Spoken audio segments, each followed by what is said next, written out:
Hello and welcome to Mystic Visions with DrShiny. This is a monthly tarot reading for Libra for the month of June. So thank you for joining.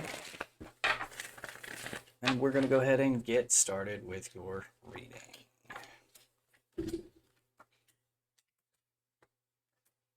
Ah, okay.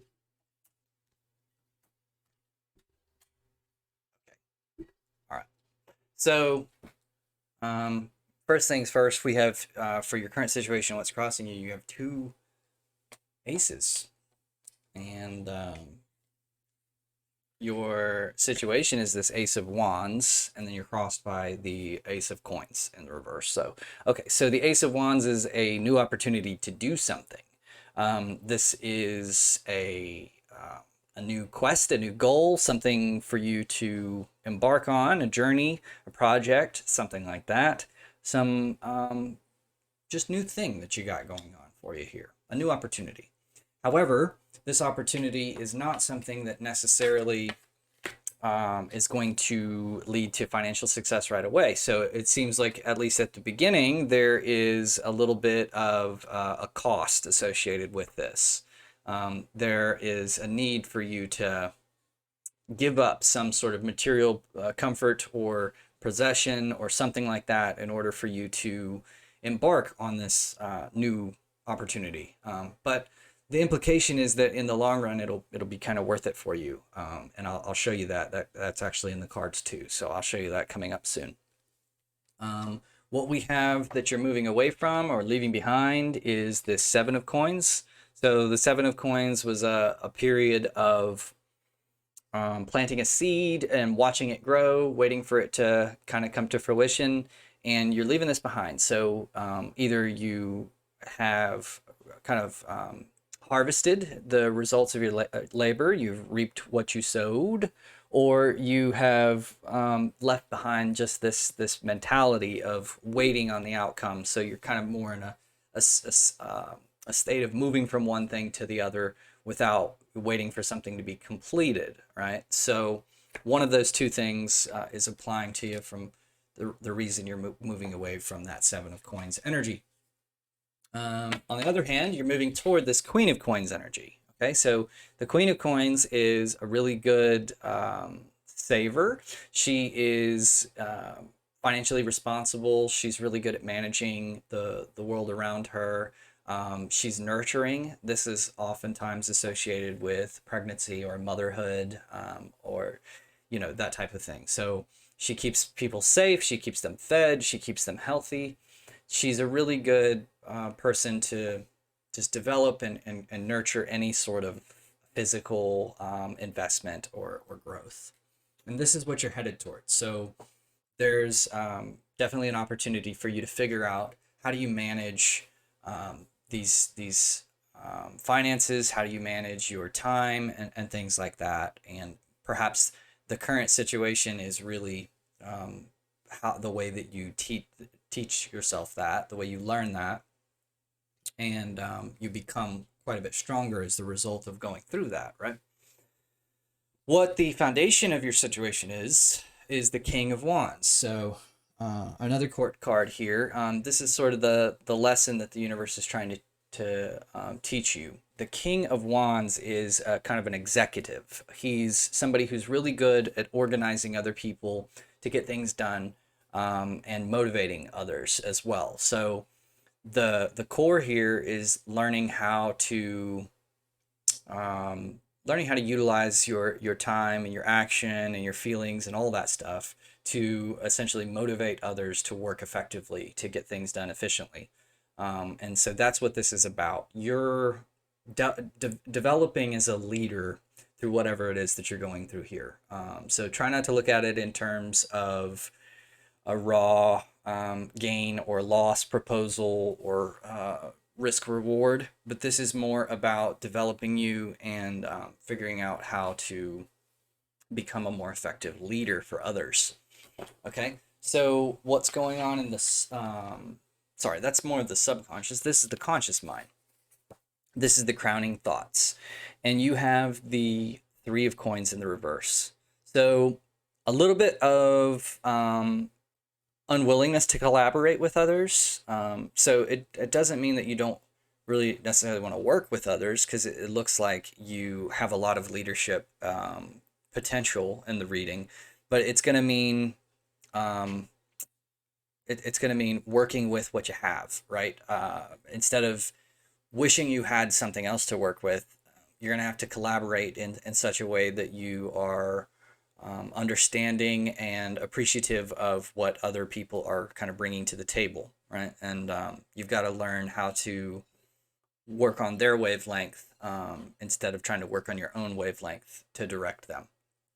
Okay, so it's just a little bit of a hesitance to really want to collaborate with others is what this is. Okay, what you have for your advice is the Three of Wands. So what this is to say, don't concern yourself so much with the doing of what's going on here, but be a little bit more involved in the planning. Let others take the or pull the trigger on the whole plan or the situation, the execution of it, but be a little bit more of a planning. Embrace that Two of Wands a little bit more, and the King of Wands, of course, and be somebody who directs others instead of somebody who is, or schedules, right? Instead of somebody who's actually doing the work. Okay, for your environment, we are just flying through this reading. That's unbelievable. So for your environment, we have the moon in the reverse. So this is a lot of times, so the moon represents like unknowns and things like that. What you have here is a little bit of resistance to the unknown. And this is in your environment. This is not necessarily you, but this is what you're seeing when you look out around you. There is a tendency for those around you to want everything to be figured out or to have like a discrete plan. So this might be the difficulty for you in that collaboration, because it may be that others are kind of fighting you for that role when they might be the one that's good at actually implementing the plan.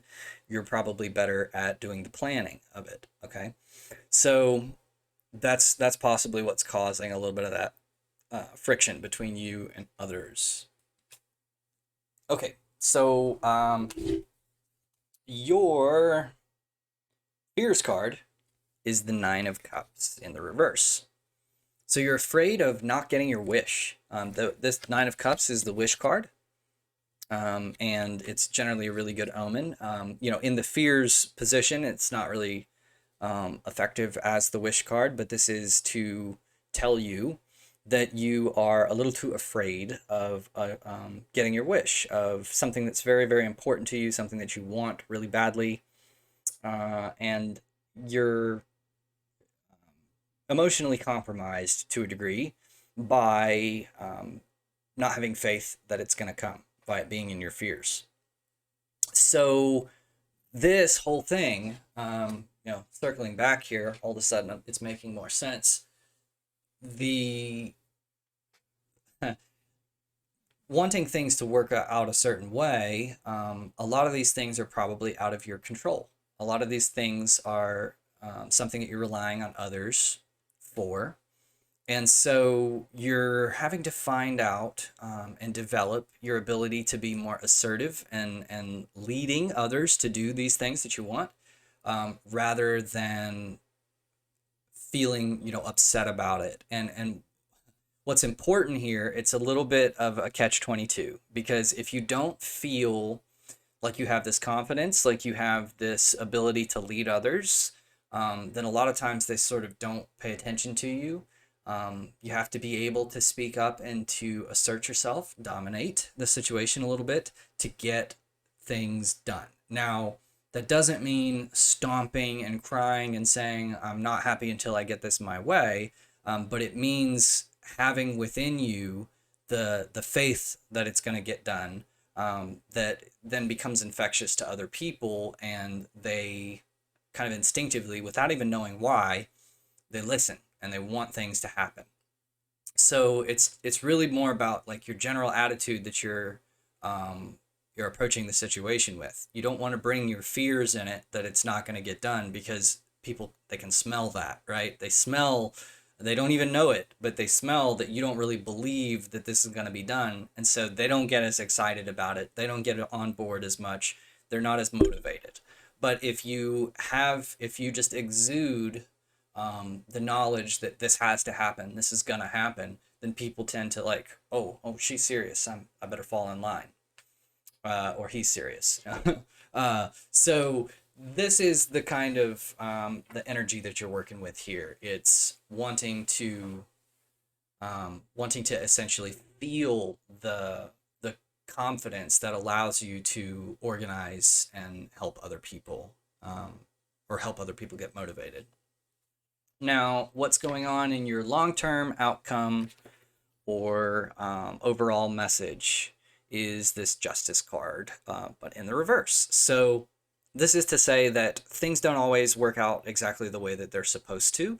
You have to be an arbiter of justice. You have to see it done. Justice is blind, right? So you have to be her eyes. You have to be constantly vigilant about wanting things to work out the right way. It can feel as though it's not fair. It can feel as though these systems are kind of stacked against you, that there is injustice. But again, if you look at it on another level, that's impossible. Justice is always served. So you can say, well, it's not fair that I didn't get what was owed to me, but it is perfectly fair if you don't demand what is owed to you. So, you can say, well, the bank accidentally overdrafted, or took out my payment twice, and then they just took it. That's not fair. Well, that's one way of looking at it, but another way of looking at it is if you never said anything about it, it's perfectly fair that you don't have the money. So it's your responsibility to manage your money, not the banks, even if they tell you otherwise. And that's really why banks are a little bit of a scheme in the first place. But anyway, so that's the way that you have to look at this.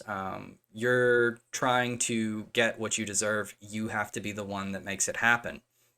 And there are little ways that you can adjust your outlook or your mentality to make it more probable, that you get justice, that you get a positive outcome for yourself.